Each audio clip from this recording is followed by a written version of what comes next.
So in last video we have discussed about the primary balancing for the reciprocating slider crank mechanism. M is the reciprocating mass and the crank is rotating at an angular velocity of omega. So whenever it is rotating, this will be producing an unbalanced force which is given by mr omega square cos theta plus another term was there which were not considered in the for the first time. And second term is mr omega square into cos 2 theta divided by n, where the first term we have called it as primary unbalanced force and this one is known as secondary unbalanced force. And in primary balancing we have considered the effect of primary unbalanced force only. So if you are considering the effect of primary unbalanced force, you are having the slider crank mechanism which is at a theta angle and this connecting rod, and at the end we are having the slider where the primary unbalanced force was only considered, which is mr omega square cos theta is the primary unbalanced force. And this effect is similar if you are placing this mass at this position. Means if this mass is placed here at a crank, then this will be producing the centrifugal force of mr omega square, and this crank is at an angle of theta. Here also it is an angle of theta. Then this will be producing the same unbalanced force mr omega square cos theta. Means the primary unbalanced force can be produced if you are placing the reciprocating mass at the position of crank pin. And for balancing this, we have placed some fraction of mass which is c times m, and we have obtained the counter mass. As a result of this balancing mass added, this will be producing a component of cm mr omega square. This angle is also theta, so into cos theta, and here unbalanced force is like 1 minus c into mr omega square cos theta. This we have derived. That means the effect of primary unbalanced force can be created if you are placing this mass at this crank pin. In a similar way, we have to consider the effect of secondary unbalanced force also. Means here you are having the slider crank mechanism. Here we will be considering the secondary unbalanced force, where the secondary unbalanced force is also acting along the line of stroke, which is given by mr omega square into cos 2 theta divided by n. This we have neglected for the first case, but this will be very high or compared to primary in the case of high speed engine. So here you are having the crank which is rotating at an angle of theta with the rs radius, and omega is the angular velocity, and L where n is the obligatory ratio, this is L by R. And if you are seeing for the primary force the angle is theta, here it is like cos 2 theta. I will be making a rearrangement. Means this can be written as m into r into, here for the cos theta function frequency or time period will be depending upon theta. Here it will be becoming 2 theta. For theta you are having omega velocity. For 2 theta you have to make velocity as 2 omega. For that rearrangement will be omega square it is coming. So I will be writing 2 omega the whole square. 2 omega the whole square means I am adding or multiplying by 4 in the numerator. Then I have to divide by 4 also, and n will be coming here and cos 2 theta will be coming, which I can write. Let's write like m into r by 4n into 2 omega the whole square into cos 2 theta.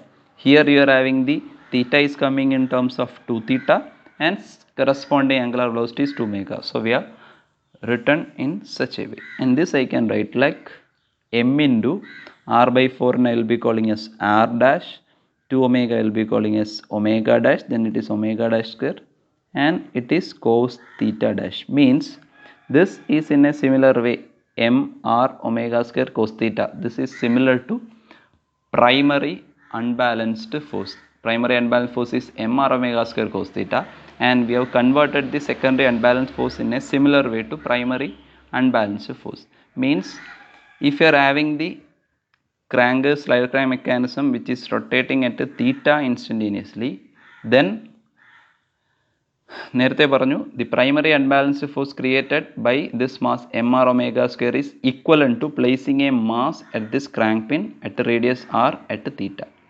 Now you have to produce the same effect of this unbalanced force by producing or by placing a mass at some radial distance like this crank pin. How you can place? If you are comparing, m is the reciprocating mass you are initially having, and this is the unbalanced force, secondary unbalanced force created. And if you have to produce the secondary unbalanced force created by reciprocating mass by a rotating mass which is placed somewhere, then that radius should be r dash should be r by 4n, and the omega dash should be 2 times omega, and theta dash should be 2 theta. Means if you are having the same slider crank mechanism where crank is rotating about this point, and if you are having the, for producing the effect of this unbalanced force, you can consider this crank which is placed at 2 theta angle, and this length of the crank will be r by 4n, and this crank will be rotating at angular velocity 2 omega, and if you are placing this mass here, then this will be producing the unbalanced force which is similar to this one. That means this will be producing the same effect as that of this case. So this will be producing a force of m into r by 4n into 2 omega the whole square into cos 2 theta. So this is actually, we are converting into this form.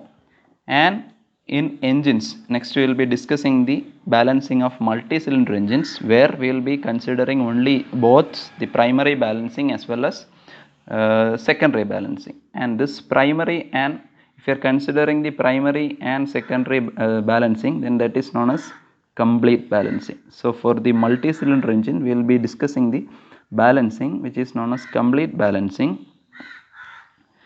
So complete balancing means, in complete balancing,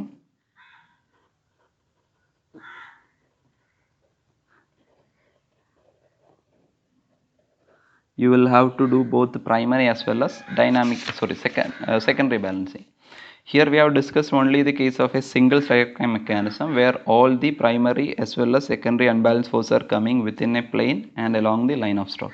But when you are having multi-cylinder engines, you will be having primary and secondary unbalanced force. If you are considering a two-cylinder engine where one of the crank will be coming here and the another crank will be coming somewhat, that angle will be, we'll be discussing this in detail. So this is first cylinder, this will be reciprocating, and second cylinder will be reciprocating. This is the line of stroke for first cylinder, and this is the line of stroke for second cylinder. So here this will be producing the unbalanced forces which are both primary as well as secondary. This will be m1 r1 omega square into cos theta 1, and similarly secondary unbalanced force will be m1 r1 divided by 4, and this we have converted into 2 omega the whole square into cos 2 theta 1. Similarly here it will be m2 r2 omega square cos theta 2 plus m2 into r2 divided by 4n into 2 omega the whole square into cos 2 theta 2. So for this balancing, you will have to consider both primary forces, secondary forces, both case, and also you will be having, because these masses are rotating in different planes, you will be have to take the couples also. For taking couples, some reference planes you will be taking, this may be taken as the reference plane, and you will be taking the moment about this reference plane. So in total, complete balancing means you will be calculating the primary unbalanced forces, you will be taking So primary forces must balance. Similarly, you will be taking secondary forces. Secondary forces must also balance, and similarly you will be taking primary force couples, you will be taking, this must be in balance, and also secondary force couples should also be in balance. So these are the 4 conditions for the complete balancing that we will be discussing in details in the case of multi-cylinder engines, 2-cylinder, 4-cylinder and 6-cylinder engine. But in any case, this complete balancing cannot be possible. If you are balancing all the primary force and couples, then there will be some secondary forces and secondary couples will be remaining unbalanced. We will be seeing such problems. So this is complete balancing, and understand this point.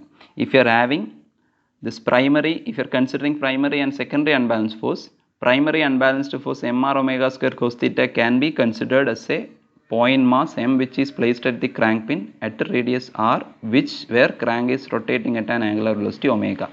And if you are considering the secondary unbalanced force, which is actually mr omega square cos 2 theta by n, you will be writing into this form m into r by 4n into 2 omega the whole square into cos 2 theta.